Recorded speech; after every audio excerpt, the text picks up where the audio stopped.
देश की आजादी के बाद तमाम कैटेगरी के जो लोग हैं, तमाम कैटेगरी के जो लोग इस क्षेत्र में निवास करते हैं, जिन लोगों के आंसू बहाए जा रहे हैं, उन लोगों के आंसू पोंछने का काम इंडिया गठबंधन का जो उम्मीदवार है राजकुमार जी रोहत करेंगे। साथियों, आपको पता होना चाहिए, आज इस क्षेत्र में भारत आदिवासी पार्टी के साथ में इंडिया गठबंधन हुआ है, लेकिन मैं एक बात बता दूं साथियों, यहाँ के जो लोग हैं इस क्षेत्र में पूरे उदयपुर संभाग की हम लोग बात करते हैं, तो आज इन लोगों को पीने का पानी नहीं मिलता है। आज यहाँ के लोगों की पीड़ा को देखिए, देश आजाद हुआ है, 77 साल हो गए हैं, आने जाने के लिए सड़कें नहीं है, खाने का 2 वक्त का खाना नसीब नहीं है साथियों।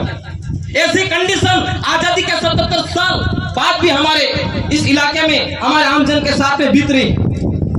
साथियों, इन सारी समस्याओं के समाधान के लिए हमारा जो उम्मीदवार है इंडिया गठबंधन का राजकुमार जी रोहत आपकी और हमारी आवाज को बुलंद करेगा। कब बुलंद करेगा? जब हम लोग पूरे पुरजोर के साथ में प्रचार करके कंधे से कंधा मिलाएंगे, कदम से कदम मिलाएंगे और उनको जिता करके दिल्ली की उस सदन में भेजेंगे, तो आपको और हमारे को साथियों आजादी में अन्य शोषण अत्याचार कितना बढ़ रहा है आपको पता होगा। केंद्र में बीजेपी की सरकार है, मोदी सरकार है, मोदी जी बड़े बड़े भाषण देते हैं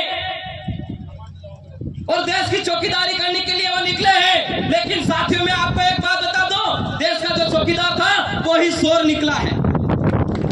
उस चोर के साथ में हमारे यहाँ से एक और चोर जाके मिला है, चोर मोचेरे भाई बने हैं। इस बात को आपको समझना पड़ेगा। 40-45 साल से इस क्षेत्र की जनता का कितना बजट खाया, इस क्षेत्र की जनता के नाम का घड़ियालू आंसू बहाने वाला महेंद्रजीत मालविया चोर है, डकैत है, लुटेरा है और यहाँ की जनता का दुश्मन है। इस बात को आपको समझना पड़ेगा। विकास के लिए कितना पैसा आया था,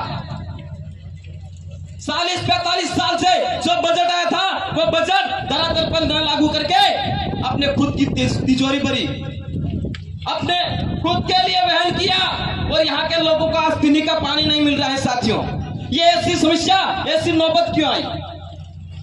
क्योंकि आज हम लोग ये जो हमारा जो क्षेत्र है, ये क्षेत्र एजुकेशन के मामले में, शिक्षा के मामले में कमजोर रहा है, लेकिन जिन लोगों को हमने जिता करके उस दिल्ली की सदन में, उस विधानसभा की सदन में हमने भेजा है, वो मूर्ख थे, गांडे गेले थे। उन लोगों ने यहाँ की जनता के बारे में सोचा नहीं और जो भी बजट था अपने खुद के तिजोरियों बनने का काम किया, खुद के काम के लिए वहन किया और हमारी यहाँ की जनता आज भूखी तरसी, आज रोडों पे देखो आप क्या कंडीशन है, भूखमरी बढ़ रही है। इस क्षेत्र में स्वास्थ्य शिक्षा की हम लोग बात करते हैं, ना अस्पताल है, ना कॉलेज है, ना स्कूल है, ना प्रोफेसर है, ना डॉक्टर है साथियों।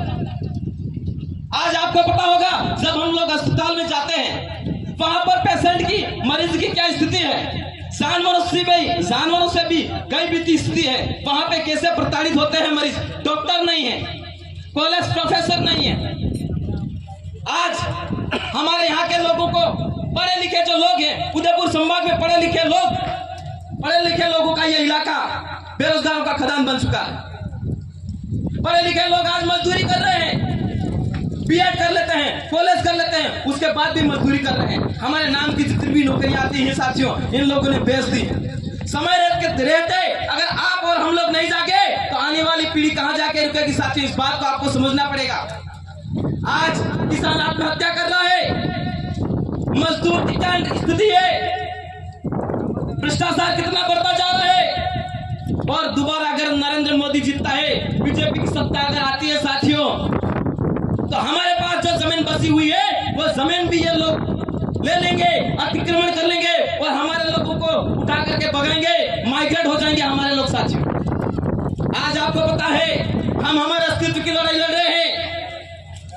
देश आजाद हुआ कितना लंबा समय हो गया है साथियों। इस बात को आपको समझना पड़ेगा, क्या स्थिति हमारे ऊपर क्या बीत रही है हमारे लोगों के ऊपर। आजादी के बाद भी आज भी हमारे लोग भूखे प्यासे पीने के पानी के लिए तरस रहे। साथियों, इस बार आपको कदम से कदम मिलाना पड़ेगा और इस बीजेपी पार्टी को इस स्टेप से दूर चला देना साथियों पड़ेगा, क्योंकि आज हम लोग जो लड़ाई लड़ रहे हैं ये साथियों आजादी की लड़ाई है। एक लड़ाई हमारे महापुरुषों ने उस टाइम में लड़ी थी आजादी के लिए, और हमारे इस इलाके में तो हम लोगों को आजादी मिली ही नहीं साथियों। तो हम लोग जो लड़ाई लड़ रहे हैं, हमारी ये जो लड़ाई है ये आजादी की लड़ाई है साथियों। इस लड़ाई में साथियों, इसी बात के साथ में मेरी वाणी को यहीं विराम देता हूँ। आप तमाम साथियों ने मेरे को सुना, उसके लिए धन्यवाद। जय जोहार, जय आदिवासी, आप सबकी जय। बहुत बहुत धन्यवाद।